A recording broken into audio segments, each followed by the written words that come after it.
Hello and welcome to this tutorial video. My name is Edirin Edewor, and in this video I'm going to be showing you 15 tips for selling no content and low content products on Amazon KDP.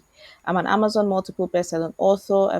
I've authored multiple books, about 9 books on Amazon. I'm in the self-help and business niche, and I've been doing that for the past 5 years. I've also helped over 1,500 people get their books published on Amazon, with hundreds of them becoming Amazon bestsellers. Apart from that, I also love creating no content and low content books. I have a ton of notebooks, blank journals. I have a lot of guided journals, meditation journals, gratitude journals. I also have prayer journals, and I'm basically in the productivity niche. Anything that helps people to actually get more productive.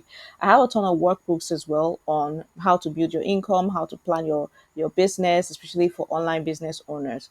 And I've been making a whole lot of money with these because they seem to be things that people are excited about. So I ended up deciding to help other people who are not necessarily authors, but who also like to earn a living on Amazon KDP, how they can also do that as well. So you don't have to write full content books or actual books to be able to earn on Amazon KDP.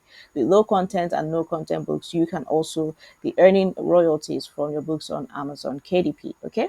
In this particular video today, though, I'm going to be teaching you 15 tips on how to actually sell your books. So this is for people who either are thinking of going into creating no content or low content books on Amazon and want to know exactly how they will be able to sell their books. And also for those who already have books there but are not getting enough sales, and you want to know how you can actually start getting your books to start selling or making more sales. Okay, so I'm going to quickly share with you these top 15 tips that I use myself to be able to make sales to the tune of hundreds of dollars in the past couple of months from my no content and low content product books. Okay, so the first tip I'm going to share with you is to start simple. Learn the process, commit to taking action. I'm going to tell you this for free, that your very first few designs are going to not necessarily be the best. Sometimes it may even suck. I know that mine sucked at the very first beginning when I started creating. I created over 20 different types of notebooks and journals and stuff before I actually started getting better at it. So start simple. If you're just starting the journey of low content and no content publishing, start with the simple stuff. Start by creating blank notebooks and blank journals. Get good at it. Get good at creating amazing covers. Get good at the publishing process so you know exactly how it is. So that you go from having issues with your covers and having issues with having to go through review processes with Amazon to actually getting really good at the process. So start simple, learn the process, and commit to taking action every single day. Commit to learning how to publish about 100 books or so. The more you do, the better you're going to get at it. So start simple, learn the process, commit to taking action. Tip number 2, learn one tool and master it before moving to others. There are so many tools that you could use to create low content and no content products. There's Canva, which is practically one of the easiest tools, and it's the one I've been using. I'm not necessarily great at graphics. I do not have a graphics background, but I know how to use Canva, so I stick to Canva. There's also other types like Adobe Illustrator. There's also InDesign and so many other types of tools. You don't have to use all the tools. Some tools have some stuff that other tools don't have. And it doesn't really matter. What matters is that you're able to use the tools that you have. You can even use simple PowerPoint to be able to create no content and low content products. Whatever works for you, whatever you're most comfortable using, stick to that tool, master it. Then if you feel like you want to try out other things, then go ahead. But before you do other stuff, try to master one tool first and learn how to use it to create amazing designs. Tip number 3, don't copy other people's works, trademarks, titles, or descriptions. This is the fastest way to get your account banned on Amazon. So don't try to take other people's stuff that you see are doing very well and then just go copy it exactly like that, or take trademark words or their copy their titles or their descriptions, because they would report you to Amazon, and Amazon really doesn't like copyright infringement, so they will ban you straight up. So avoid doing those. You can get inspiration, you can do your research and get ideas from what other people are doing, but try as much as possible not to copy their works. Tip number 4, create books in niches that you understand. I'm sure that you go on Amazon and do your research and you see some niches that seem to be selling well, maybe like children's books or illustrative books and activity books. If you're not very good or you don't understand how that works, leave those things and look for something that you're really good at, something that you really understand, and create books in those niches. If you're great at creating amazing notebooks, fine, stick to that and be the best at it. If you're great at creating guided journals, meditation or gratitude journals, or you're great at creating children's books or workbooks, then stick to that. You're great at creating logbooks or planners or diaries, stick to the things that you understand, because it's easier for you to actually build mastery from the things that you already understand than from going to try out niches that you have no idea what's going on there. Tip number 5, look for niches with low competition. So even while I say create books in niches you understand, don't dive into things that it seems to be a lot. For example, the blank notebook niche, there is a whole lot of people doing that because it's easy to do, and it can be overwhelming because it can be a lot. But you want to look for niches with low competition. So, for example, there's still a lot of really, really good stories that can be told for children's books. There's specific stories for if you're somebody with a particular ethnicity, you can create children's books specific to your ethnicity. If you're somebody who's a teacher who teaches a particular grade or a particular kindergarten class, you can create content and books for those particular kinds of people. If you're somebody who knows how to do college books for studying and productivity, you can stick to that as well. So look for niches with low competition. Research is key. Do your research. Check on Amazon. Amazon is the best place to do research. There are other tools that can allow you to do research. There's BookBolt. There's so many other kinds of other tools out there that you could be using, but in the best place to still do your research is still on Amazon. Okay, so tip number 6. These are 6 important terms that are very, very important when it comes to bringing the sales. These are things that you must look out for, things that you must learn, things that you must master. Number 1 is keywords. You must master your keywords. Again, research is key. Number 2, master categories. You want to be publishing in categories that people are actually going to be looking for what you have to offer. So master your categories. Number 3, and this is really, really important, the covers are important, because when it comes to low content products, there's almost a whole lot of people doing almost the same thing. But what will make you stand out is not necessarily even the titles or your keywords, it is your cover. An attractive cover is what is going to attract people to actually pause and take a look.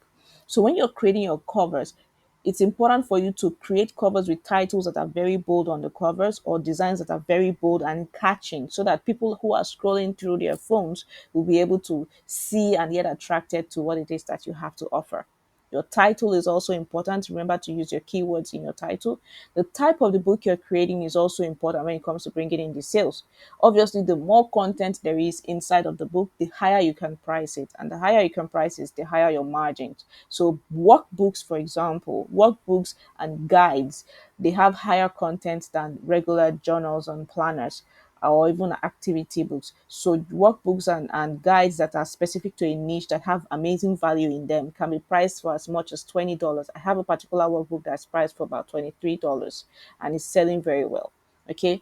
So the type of book is important. Then finally, the niche. If you're in a low competition niche where not too many people are there because it requires some level of knowledge or expertise, you will do very well in such niches. So these 6 things are very, very important in bringing in the sales: your keywords, categories, covers, your title, the type of your book, and the niche you're publishing in. Tip number 7, stand out from your competition. You don't want to be doing the same thing as everybody else, because you're going to be flooding the market or flooding the Amazon marketplace with just the same thing that everybody else is doing, and people are not going to buy something from that's just so ubiquitous and it's everywhere, and it's just there's nothing unique about it. So stand out for your competition and make your designs unique. Find something about you that can help you to stand out. Maybe it's about your culture, maybe it's about your country, maybe it's about your personal experience, maybe it's about your niche, maybe it's about your work or your career. Infuse something that is unique to you into the kind of content that you're creating and into your books, especially onto your covers as well. It would really help you to stand out from your competition. Okay. Tip number 8, create high quality books. get really, really good at creating. This is why practicing is important. You want to create high quality books, not just the interiors, but also the cover as well. You want to create books that are of really good quality that would attract people immediately. So instead of focusing on numbers, which I'll talk about in another tip, instead focusing on creating really, really good quality where the interiors are so rich that people are excited to buy them. The richer the interior of your book, the higher you can actually price it and the easier it is for you to actually stand out from your competition. So create high quality books. And number 9, don't try to game the system or you will get banned. Do not try to game the Amazon system. There are people who try to use tools that allow you to upload multiple books at once. I mean, I don't know. I don't personally do that, and I personally wouldn't recommend it. Some people do so, but gaming the system and flooding the system with just random books that all look the same, maybe just random different covers, but the interiors are the same, is one fast way to get your account banned by Amazon. So do not try to game the system at all. Do not try to use certain back tools, and please read the rules and guidelines and the terms and conditions of Amazon KDP before you publish so that you do not try to do something that will get you kicked out of the platform. Okay. You don't want to lose all your hard work just for a little mistake. Okay. Tip number 10, quality over quantity. If you make dozens of books or hundreds of books, I can tell you this for free. Only a few of them will actually do really, really well. So do not focus on the numbers. Instead, focus on creating really good quality content. Okay. There are people who have thousands and thousands of books, and they will tell you that not even up to 50 of those books are actually selling. Many of them will not sell. That's why it's important for you to get good at the process of creating. Improve the quality of your book instead of just focusing on publishing 10 or 20 or 100 different books in a day. Focus on publishing one amazing, fantastic book that you know that is going to actually sell. So quality over quantity. Number 11, have really good interiors. Have good customer service. Amazon prides themselves in delivering great customer service. So when customers begin to complain about low quality content, low quality books, is one great way to get your account banned or get your books removed from the platform. Okay. So good customer service means giving the customers, people who are actually going to buy your book, a reason to buy and recommend their friends. You don't want to have to deal with negative reviews. You don't want to have to deal with people complaining to the extent that Amazon takes down your books or even shuts down your account. All right. So have really good interiors. Don't put out trash interiors. Make sure that you're editing and formatting very well. If you're not very good at it, you can always create with Canva or create with any of the other platforms and software for creating, or you outsource on Fiverr and Upwork or all of these freelancer platforms, or you can buy templates. I actually have a shop called Keith and Stone. I'm going to link in the description where you can actually check out some templates that you can get that I actually have specifically created, and it's easy for you to just take some of the print ready ones or the templates that you can actually design on Canva or edit on Canva with free tutorials on some of those templates for you to actually be able to see how you can alter and design and reformat those templates. So you can outsource, you can buy templates, or you can create them yourself. If you don't have the time, I always suggest you either outsource or you buy templates. There's other platforms you don't have to buy from me. There are other platforms like Creative Market or Creative Fabrica that you can actually get templates from. You can even buy templates from Etsy as well. All right. So use templates if you're not very, very good at creating great interiors. Tip number 12, keep your pricing within $6.99 and $7.99 for no content products, which basically means like blank notebooks and blank journals. And then from $8.99 and above for low content books. Low content books means they have some level of content, for example, guided journals, gratitude journals, log books, and others. All right. So you can price them a little higher. And the more content you have in your books, the higher you can actually price it. So niched books or niched low content books and workbooks can go for as much as $20. Like I said before, I have a workbook that goes for about $23 and it's doing very well because it's very valuable. It's a fantastic book. It's a proper blueprint in a particular niche in business, in online business that people are really excited to buy. All right. Tip number 13, grammar is key. Grammar is absolutely key. Use the tool called Grammarly to check your titles. If you're somebody who has English as a second language, and you're not very good with the English language, use Grammarly. It's absolutely free. You can install it as a Google Chrome extension on your laptop and use it to check your titles, to check your descriptions for typographical errors, and also to check your keywords. Because if you spell the wrong keywords, it's not going to come up in people's searches when they search for those particular keywords. Another tip that I'm going to share with you is this: if you're publishing in Amazon.com, so you're mostly going to be publishing to the American market, use keywords with the American English. I know it's maybe hard for people who English is not their first language. There is a difference between the spellings for Americans and the spellings for British people. So sometimes that can actually hinder your book actually coming up. It's something I found out very, very recently. So if you're publishing on Amazon.com, for example, try to spell your keywords and try to spell your titles with the American spellings. So for example, words like favor, color, those words have different spellings for both American English and British English. But if you're listening to this and you're publishing with Amazon.co.uk, that's the UK version, and you're publishing to predominantly European countries that still spell with the British spellings, then you have to actually spell or write your words with the British spellings. Okay, so take note of this. It's a very important one. This is something that many people do not know that you actually know now. So be careful when you are publishing your books. Okay. Number 14, analyze your sales. Once you start making sales in your books, find out which of your books are actually bringing in the most sales.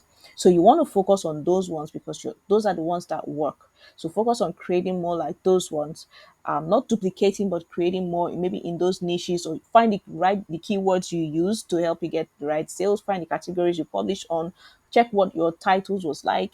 Check what your description was like. Check what the cover looked like, because these are some of the things that will point to the reason why you might have been making sales in those particular books. You can also test those particular books as well with ads. You can run Facebook ads or Instagram ads, or use Amazon's marketing services. That's basically Amazon ads, to run ads to those particular books that work. Chances are that if they're already selling on the marketplace, when you run ads, it will be able to reach more people like the people who have bought your book before. So analyze your sales so that you know what works and focus on selling more of that thing that actually works. And finally, tip number 15, come back to watch this video again to remind yourself of these tips, because it can be easy for you to forget once life gets in the way. However, if you have this video, I would advise you to save it on a playlist on your YouTube channel, and also like and subscribe and ring the bell, because I'm going to be posting more videos on tips like this on low content products, and even for how to actually publish actual books on Amazon. So please, if you haven't yet, like this video. If you like it, give it a thumbs up. Please subscribe and ring the bell to get notifications whenever I post a new video and a new tutorial like this. Please leave a comment in the comment section below for what other kinds of videos you would like me to see, though you like me to create later on. Thank you so much for listening. I'm going to be listing other tools that can actually help you in your low content journey in Amazon publishing on this description of this video. Thank you again for listening. I'll see you in another video.